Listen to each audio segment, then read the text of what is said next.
of this category ever appeared upon Earth. As we look closer at these gods, who existed before Earth was created, we shall realize that they were the celestial bodies that make up our solar system. And, as we shall show, the so-called Sumerian myths regarding these celestial beings are, in fact, precise and scientifically plausible cosmology concepts regarding the creation of our solar system. There were also lesser gods who were of Earth. Their cult centers were mostly provincial towns. They were no more than local deities. At best, they were given charge of some limited operation, as, for example, the goddess Enûma Elish, who supervised the preparation of beverages. Of them, no heroic tales were told. They possessed no awesome weapons, and the other gods did not shudder at their command. They remind one very much of the company of young gods that marched last in the procession depicted on the rocks of the Tiamat. Between the two groups there were the gods of heaven and earth, the ones called the ancient gods. They were the olden gods of the epic tales, and, in the Sumerian belief, they had come down to earth from the heavens. These were no mere local deities. They were national gods. Indeed, international gods. Some of them were present and active upon Earth even before there were men upon Earth. Indeed, the very existence of man was deemed to have been the result of a deliberate creative enterprise on the part of these gods. They were powerful, capable of feats beyond mortal ability or comprehension. Yet these gods not only looked like humans, but ate and drank like them and displayed virtually every human emotion of love and hate, loyalty and infidelity. Although the roles and hierarchical standing of some of the principal deities shifted over the millennia, a number of them never lost their paramount position and their national and international veneration. As we take a close look at this central group, there emerges a picture of a dynasty of gods, a divine family, closely related yet bitterly divided. The head of this family of gods of heaven and earth was Enûma in the Babylonian/Assyrian texts. He was the great father of the gods, the king of the gods. His realm was the expanse of the heavens, and his symbol was a star. In the Sumerian pictographic writing, the sign of the star also stood for heavens, and for divine being, or God descended of An. This fourfold meaning of the symbol remained through the ages, as the script moved from the Sumerian pictographic to the cuneiform Akkadian, to the stylized Babylonian and Assyrian. From the very earliest times, until the cuneiform script faded away, from the 4th millennium BC almost to the time of Christ, this symbol preceded the names of the gods, indicating that the name written in the text was not of a mortal, but of a deity of heavenly origin. Anu's abode, and the seat of his kingship, was in the heavens. That was where the other gods of heaven and earth went when they needed individual advice or favor, or where they met in assembly to settle disputes among themselves or to reach major decisions. Numerous texts describe Anu's palace, whose portals were guarded by a god of the tree of truth, and the god of the tree of life, his throne, the manner in which other gods approached him, and how they sat in his presence. The Sumerian texts could also recall instances when not only the other gods, but even some chosen mortals were permitted to go up to Anu's abode, mostly with the object of escaping mortality. One such tale pertained to Adapa, model of man.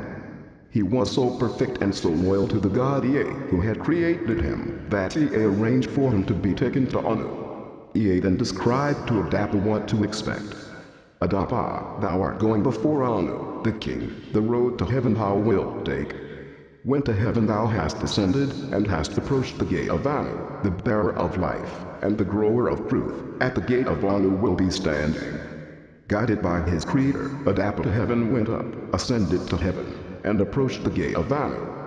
But when he was offered the chance to become immortal, Adapa refused to eat the bread of life, thinking that the angry Anu offered him poisoned food. He was thus returned to earth as an anointed priest, but still immortal. The Sumerian claimed that not only gods, but also selected mortals could ascend to the divine abode in the heavens is echoed in the Old Testament tales of the ascents to the heavens by Enoch and the prophet Elijah.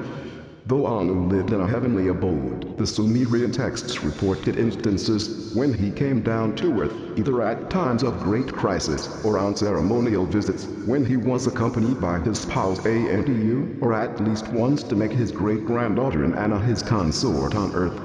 Since he did not permanently reside on earth, there was apparently no need to grant him exclusivity over his own city or cult center, and the abode, or high house, erected for him was located at Uruk, the biblical area, the domain of the goddess Inanna.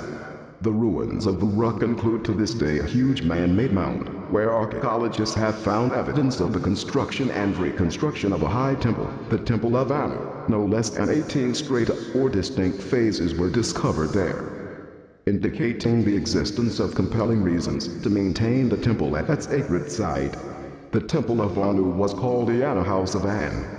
But this simple name applied to a structure that, at least at some of its phases, was quite a sight to behold. It was, according to Sumerian texts, the hallowed Anna, the pure sanctuary. Traditions maintained that the great gods themselves had fashioned its parts. Its cornice was like copper, its great wall touching the clouds, a lofty dwelling place. It was the house, whose charm was irresistible, whose allure was unending, and the texts also made clear the temple's purpose, for they called it the house, for descending from heaven. A tablet that belonged to an archive at Uruk enlightens us as to the pomp and pageantry that accompanied the arrival of Anu and his spouse on a state visit.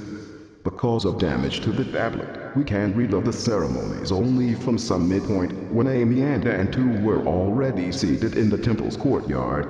The gods, exactly in the same order as before, then formed a procession ahead of and behind the bearer of the scepter. The protocol then instructed they shall then descend to the exalted court, and shall turn towards the god Anu. The priest of purification shall libate the scepter, and the scepter bearer shall enter and be seated.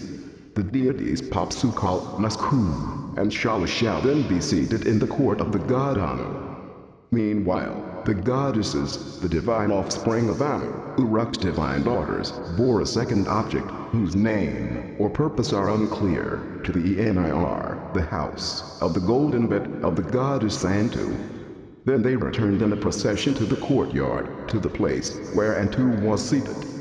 While the evening meal was being prepared according to a strict ritual, a special priest smeared a mixture of good oil and wine on the door sockets of the sanctuary to which Anu and Antu were later to retire for the night, a thoughtful touch intended, it seems, to eliminate squeaking of the doors while the two deities slept, while an evening meal, various drinks and appetizers, was being served. An astronomer priest went up to the topmost stage of the tower of the main temple to observe the skies. He was to look out for the rising in a specific part of the sky of the planet named Great Anu of Heaven.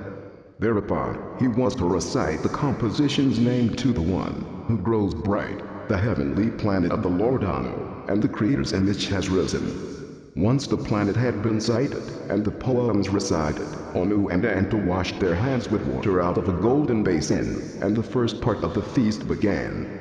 Then, the 7 great gods also washed their hands from 7 large golden trays, and the second part of the feast began. The rite of washing of the mouth was then performed. The priests recited the hymn, the planet of Anu is heaven's hero. Torches were lit, and the gods, priests, singers, and food bearers arranged themselves in a procession, accompanying the 2 visitors to their sanctuary for the night. For major deities were assigned to remain in the courtyard and keep watch until daybreak. Others were stationed at various designated gates.